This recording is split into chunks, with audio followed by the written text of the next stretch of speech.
yacu abo ni abantu bose bagiye bakoresha cleanser. Iryo ni itandukaniro bagiye babona ku ruhu rwabo. Niba ugikoresha ama bar soap mu maso, ibintu bitatu ukwiye kuba ufite muri rutine yawe kugira ngo uruhu rwawe ruveho ibiheri. Ibiheri ikintu ugomba kumenya ni uko bitajya bipfa gukira. Mbese ibiheri wowe ubirwaye, wowe ufite acne prone skin, uba ugomba kubikontorora. Nawe kuvuga ngo ibiheri bizakira ngo nzakoresha ibingibi bihite bikira, ntabwo ibyo bibaho. Niba ufite acne prone skin ugomba kugira skin care routine ihoraho. Naho kuvuga ngo ngiye gukoresha ibingibi imite ndekera aho ngaho, ibyo ngibyo byibagirwe rwose. Ntabwo muri skin care routine ari uko nguko bimera. Aho ushobora gusanga wiyangirije uruhu kandi bikaba by'igihe kirekire. Reka mu kanya turebe ese ni ibihe bintu ukwiye kuba ufite muri skin care routine yawe, ni ibihe bintu byagufasha gukuraho ibiheri n'impamvu ukwiye kuba ubifite. In a world where beauty's prized, Yakwel is here, we've got the guide. For skin so radiant, pure and bright, we'll be your partner day and night. Ubundi ikintu gitera ibiheri ni uruhu gukora amavuta menshi. Iyo uruhu rwacu rwakoze amavuta menshi y'umurengera, ibiheri urabibona. Kugira ngo wirinde ko amavuta yakorwa akaba menshi ku ruhu rwawe, uba ugomba kuba ufite byibura aga cleanser keza. Cleanser kandi ukahitamo cleanser bitewe na skin type yawe. Cleanser ikintu zizafasha uruhu rwawe, zizarwoza ntirwume, kuko iyo uruhu rwawe rwumye cyane ruragenda rugakora andi mavuta asimbura ya yandi watakaje, ariho wisanga uruhu rwawe ruri gukora ibiheri bya hato na hato.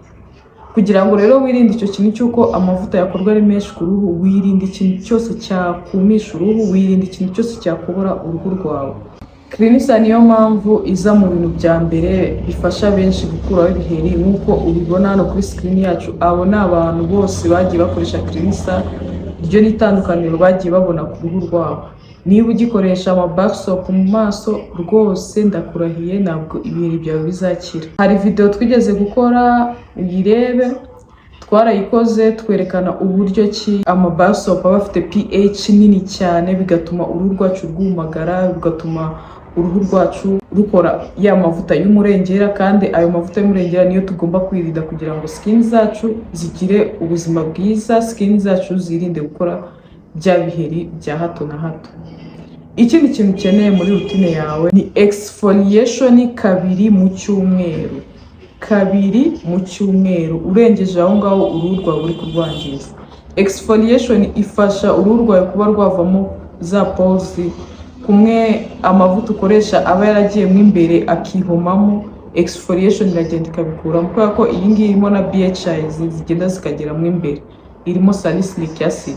Niyo BHAs izwi igenda ikageramo imbere mu ruhu rwawe, ikagukuriramo bya bihato biba biri mu ruhu, bigatuma uruhu rwawe ruvamo imyanda. Kandi wakora ku ruhu rwawe ukumva ruranyerera, kubera ko nta tuntu tuba turimo imbere turi gutuma uruhu rwawe ubona rutagororotse.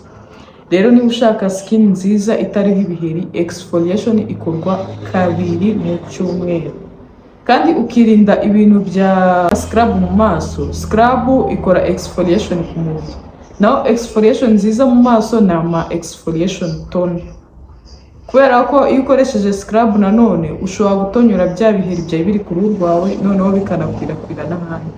Kandi ikindi nanone ama scrub mu maso, hari ukuntu scrub ziba zifite uduheri tutaringaniye, bigatuma uruhu rwawe aho warukubye hadasa n'ahandi, ukagira amabara abiri mu maso. Niyo mpamvu tukurikomandika gukoresha ama exfoliation toner mu mwanya wo gukoresha ama scrub mu maso. Ikindi cya nyuma uba ukeneye kugira ngo uruhu rwawe rukire ibiheri ni creme nziza. Aka ga creme ko ni ak'abantu b'inzobe, hari n'ak'abantu b'ibikara, hari n'ak'abantu bafite uruhu rukuze, byose turabigira. Ariko aka ngaka niko dukunda cyane guhereza abantu bafite ibiheri, bafite ama dark spot, bafite uruhu rudasa hose. Aka ngaka ka face wawe niko dukunda kubaho.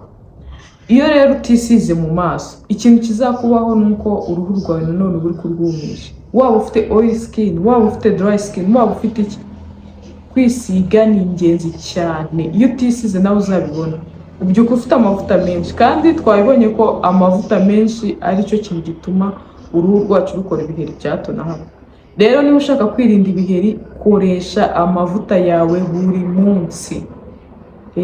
Ibyo bitatu maze kubwira, cleanser, exfoliation hamwe n'agakreme ko mu maso, nibyo bintu uba usabwa kugira ngo uruhu rwawe rureke kujya ruhoraho ibiheri. Ushaka ko tugufasha kwita ku ruhu rwawe cyangwa ushaka na consultation tukagukurikirana kugeza uruhu rwawe rukize, wanyandikira kuri iyi nimero iri kuri screen yawe, kandi wibuke kudukurikira kugira ngo ibiganiro nk'ibi byiza bitazajya bigucika.